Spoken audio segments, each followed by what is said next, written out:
Hukuman di akhirat itu lebih keras dan lebih kekal sifatnya. Kalau hukuman dunia ini meski terkadang memang sakit, hukuman dunia cuma sakitnya tidak seperti sakitnya hukuman di akhirat.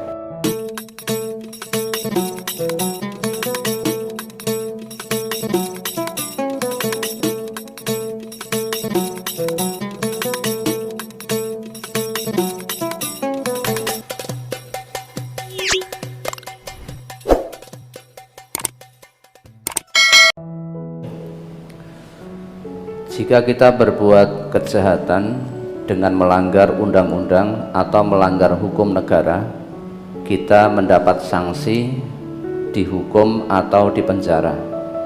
Pelanggaran atau maksiat di atas, jika menurut agama mendapat sanksi berdosa dan akan mendapat hukuman di akhirat. Pertanyaan: jika kita sudah mendapat hukuman dunia, masihkah mendapat hukuman akhirat, Ustaz? Kalau seorang yang beriman mendapatkan hukuman di dunia kemudian bertobat dari dosa-dosa yang dilakukan, tentu di akhirat sudah tidak mendapatkan hukuman.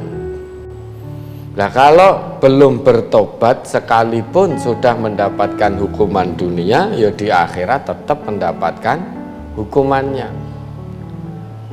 Mendapatkan hukuman atau tidak di akhirat itu tergantung seseorang itu mau berhenti dari perbuatan maksiatnya atau tidak. Sekalipun di dunia sudah mendapatkan hukuman, kalau tidak mau bertobat ya di akhirat mendapatkan hukuman juga, dan lebih dahsyat. Hukuman akhirat itu sifatnya asyaddu wa abqa. Wa adzabul akhirati asyaddu wa abqa. Hukuman di akhirat itu lebih keras dan lebih kekal sifatnya. Kalau hukuman dunia ini meski terkadang memang sakit, hukuman dunia cuma sakitnya tidak seperti sakitnya hukuman di akhirat. Kalau dunia, hukuman dunia ini sifatnya hanya sementara, kalau di akhirat itu kekal.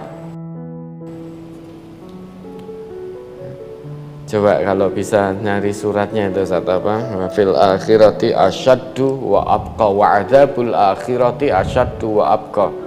Surat apa itu? At-Taubah atau apa itu? Wa adzabul akhirati asyaddu wa abqa. Surat Toha ayat 127. Surat At-Taubah. Toha. Surat Toha ya, 127.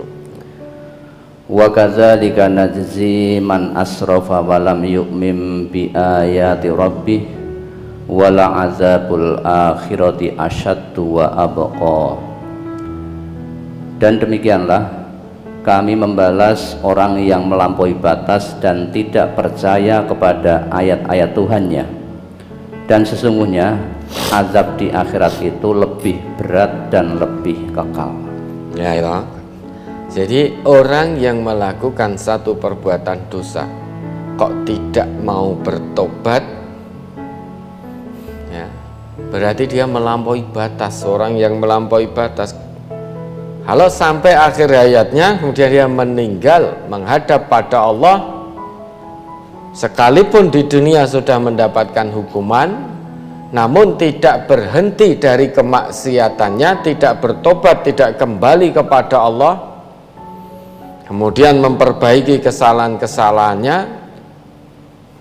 menurut ayat ini dia akan mendapatkan siksaan juga di akhirat. Sedangkan azab akhirat itu sifatnya asyaddu wa abqa, lebih berat dan lebih kekal. Lebih berat, tidak ada yang sanggup untuk menerima siksaan demi siksaan di akhirat nanti. Nah, kalau orang itu kemudian bertobat, nah maka di akhirat kalau tobatnya diterima oleh Allah dengan syarat tobat nasuha, maka dia tidak akan mendapatkan siksaan di akhirat, yang ada mendapatkan ampunan dosa dari Allah. Nah, tata cara tobatnya nanti bisa dilihat di dalam Al-Quran surat Az-Zumar ayat 53 sampai 56. Mumpung belum terlambat, ayo segera bertobat. Jangan sampai nanti menyesal di kemudian hari. Penyesalan tiada guna dengan mengatakan antakula nafsun ya hasrata ala ma farrattu fi jambillah wa in kuntu laminas sakhirin. Duhai alangkah besar penyesalanku yang telah melalaikan kewajibanku kepada Allah, dan sungguh dulu aku termasuk orang yang mengolok-ngolok agama Allah. Penyesalan tiada guna. Ketika nyawa sudah di kerongkongan, pintu tobat sudah tertutup rapat. Maka Fir'aun pun di saat hendak tenggelam, dia baru mengimani Tuhannya Musa. Nah, tobatnya Fir'aun, pengakuan imannya Fir'aun terhadap Tuhannya Musa tidak diterima. Maka terdiam berputus asa. Ya, maka mari, mumpung belum terlambat, Allah masih beri kesempatan kita untuk hidup, segera bertobat kembali kepada Allah dengan tobatan nasuha. Kalau kita mengetahui, andai mengetahui saat ini berapa banyak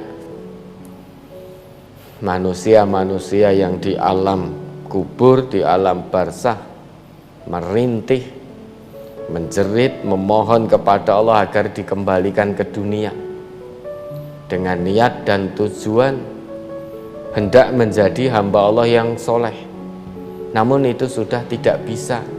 Kalau sudah meninggal, ya sudah tidak akan bisa kembali ke dunia. Andai kita mengetahui, niscaya kita tidak akan bermaksiat kepada Allah.